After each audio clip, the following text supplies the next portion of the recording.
अस्सलाम वालेकुम रहमतुल्लाहि व बरकातुहू। पिछले एक महीने से लगातार इसराइल ये दावा कर रहा है कि उसने गज़ा पट्टी का 77% का कंट्रोल हासिल कर लिया है। 77% गज़ा पट्टी पर इजरायली आर्मी का मुकम्मल कंट्रोल हो गया है और हमास का कंट्रोल ख़त्म हो चुका है। लेकिन इसके बावजूद उन्हीं इलाक़ों में इजरायली आर्मी पर हमला हो रहा है, इजरायली आर्मी की हलाकत हो रही है। उन्हीं इलाक़ों में हमास के लड़ाके इजरायली सेना को मार रहे हैं। और आज फिर एक मरतबा ख़बर सामने आई है जिसमें गज़ा सिटी में इजरायली आर्मी की पूरी बटालियन पर हमला हुआ है, ज़बरदस्त नुकसान हुआ है। कई इजरायली आर्मी उसमें मारी गई है और कई एक के ज़ख्मी होने की खबर सामने आई है। और ये खबर हमास की तरफ से सामने नहीं आई है बल्कि ख़ुद IDF ने कन्फर्म किया है इस खबर को। इजराइल के अखबार जिसमें टाइम्स ऑफ इजराइल शामिल है, I24 न्यूज़ शामिल है, या जो दूसरे इजराइल के न्यूज़पेपर शामिल है, उन सब ने इस खबर को शाये किया जिसमें कहा गया कि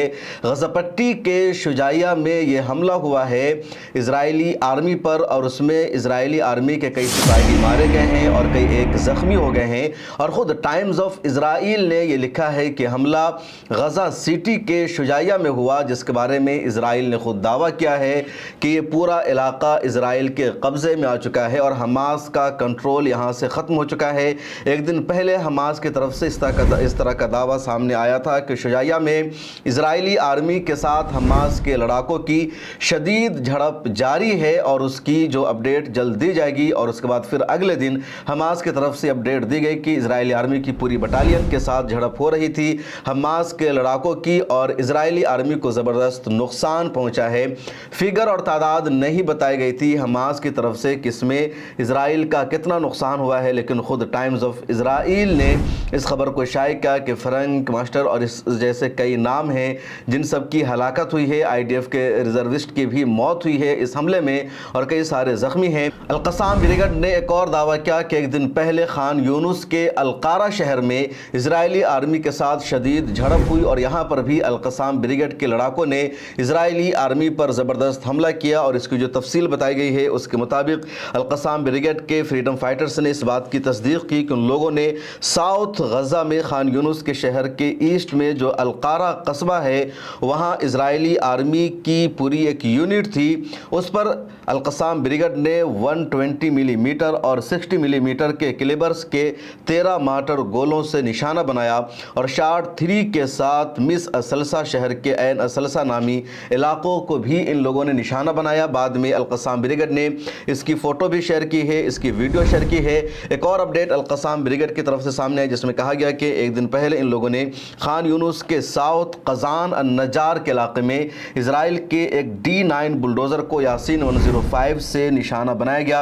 और भी इस तरह का हमला हुआ। जो अहम बात है वो ये कि इजराइल लगातार ये दावा कर रहा है कि उसने 77% गज़ा का कंट्रोल हासिल कर लिया है, हमास के कंट्रोल को उसने ख़त्म कर दिया है। सिक्योरिटी कंट्रोल भी अल-क़स्साम ब्रिगेड का गज़ा पट्टी पर ख़त्म हो गया है और वो इस तरह का दावा करके दुनिया को ये बताना चाहता है कि जंग अब इजराइल जीत चुका है और गज़ा पट्टी से मुकम्मल तौर पर हमास को निकल जाना चाहिए। उधर अल-फतह ने भी आकर के इजराइल का साथ देना शुरू कर दिया और PLO ने कहा कि हमास को गज़ा पट्टी में अब अपनी हुकूमत का दावा नहीं करना चाहिए, मुकम्मल तौर पर सियासत से दस्तबरदार हो जाना चाहिए। लेकिन हमास के लड़ाकों ने, फ्रीडम फाइटर ने इजरायली आर्मी पर शुजाइया में, खान यूनुस में, गज़ा सिटी में और वो इलाके जिस पर इजराइल का दावा है कि उसने उसको कैप्चर कर लिया है, वहाँ इजराइल पर हमला करके हमास ने बता दिया है कभी भी उसका वजूद बाकी है, हमास को ख़त्म नहीं किया जा सकता है और कोई भी मुआहदा ऐसा मुकम्मल नहीं हो सकता जिसमें यह शर्त रखी जाए कि गज़ा पट्टी का कंट्रोल हमास के हाथों में नहीं होगा या हमास गज़ा पट्टी की सियासत से दस्तबरदार हो जाएगी। तो ये जो इजराइल का दावा है उसको हमास ने ये हमला करके सिरे से खारिज कर दिया है, नाकाम बना दिया है। जंगबंदी की शर्तों में लगातार इजराइल की तरफ से मांग रखी जाती है कि हमास के हाथों में अब गज़ा पट्टी का कंट्रोल کنٹرول نہیں ہونا چاہیے اور حماس کی طرف سے اس کو مسترد کر دیا جاتا ہے۔ ایک اور بات جو حماس نے ثابت کرنے کی کوشش کی ہے وہ یہ کہ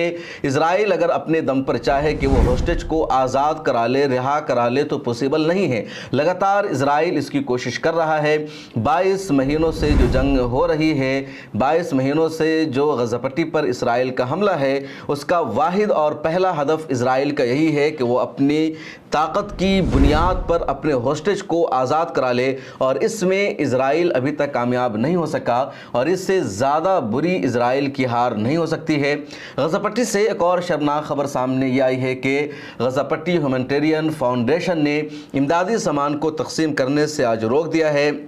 یعنی آج غزہ پٹی میں امدادی سامان تقسیم نہیں کیا جا رہا ہے، اور غزہ پٹی ہیومینٹیرین فاؤنڈیشن نے اس کی دلیل یہ دی ہے کہ جو امدادی سامان کی تقسیم کے جو کاؤنٹر ہے، جو پورا سسٹم ہے، اس کو دوبارہ سے سجایا جا رہا ہے، اس کو دوبارہ سے آرگنائز کیا جا رہا ہے، اس کو منظم کیا جا رہا ہے۔ اس وجہ سے آج امدادی سامان تقسیم نہیں کیا جائے گا، اور اس کی دنیا کے دیشوں نے مذمت کی ہے کہ امریکہ کی مدد سے جو آرگنائزیشن غزہ پٹی میں امدادی سامان تقسیم کر رہی ہے وہ اپنی ذمہ داری نبھانے میں ناکام ہے، وہ لوگوں کو مدد نہیں پہنچا رہی ہے اور بار بار ٹال مٹول سے کام لیا جا رہا ہے۔ اس سے پہلے کئی دن ایسا ہوا، امدادی سامان کی تقسیم کے دوران فلسطینیوں پر اسرائیل نے حملہ کر دیا، اسرائیلیوں نے فلسطینیوں کو نشانہ بنایا، اور یونائٹڈ نیشن نے اب پچھلے دنوں ایک امدادی کاؤنٹر پر ہوئے حملے کی آزادانہ جانچ کی مانگ کر دی ہے، اور اسرائیل اس سے انکار کر رہا ہے۔